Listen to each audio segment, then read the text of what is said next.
The problem really arises from the fact that the Jewish people in Leviticus have been prohibited by God from digesting blood, from eating blood, tasting blood. Leviticus 17, 10, 11, very, very important passage to remember. We'll be looking at that at Yom Kippur, Day of Atonement.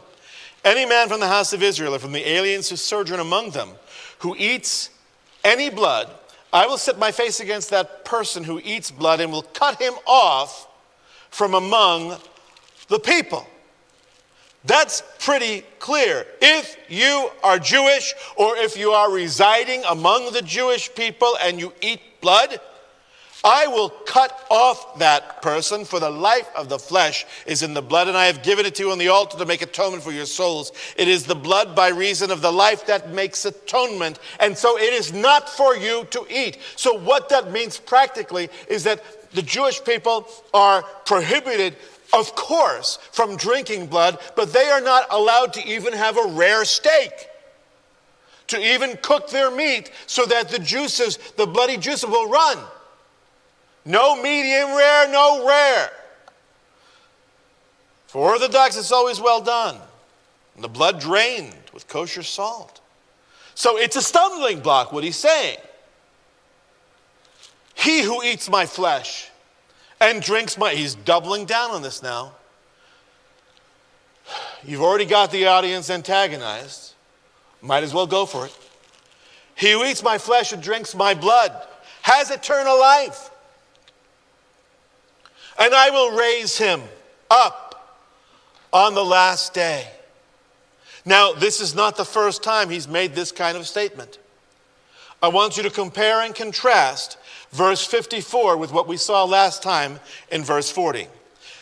Watch 54. He who eats my flesh and drinks my blood, that's what you have to do.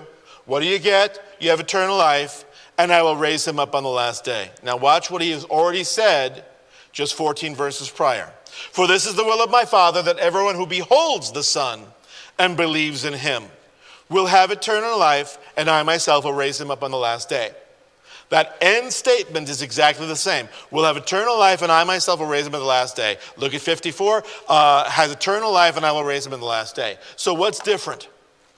He who eats my flesh and drinks my blood.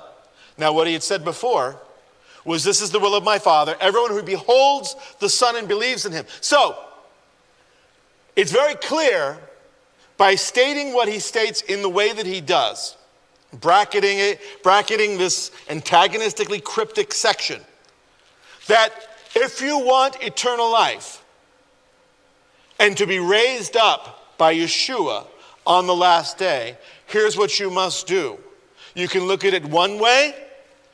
If you behold the Son and believe in him. Or to look at it another way, to eat my flesh and drink my blood. They are the same. It's metaphor. Right? It's a metaphor. Behold and believe. Eat my flesh, drink my blood. Either way, you will have eternal life. On the day of resurrection, the Messiah will raise you up. And it will be his voice that we hear.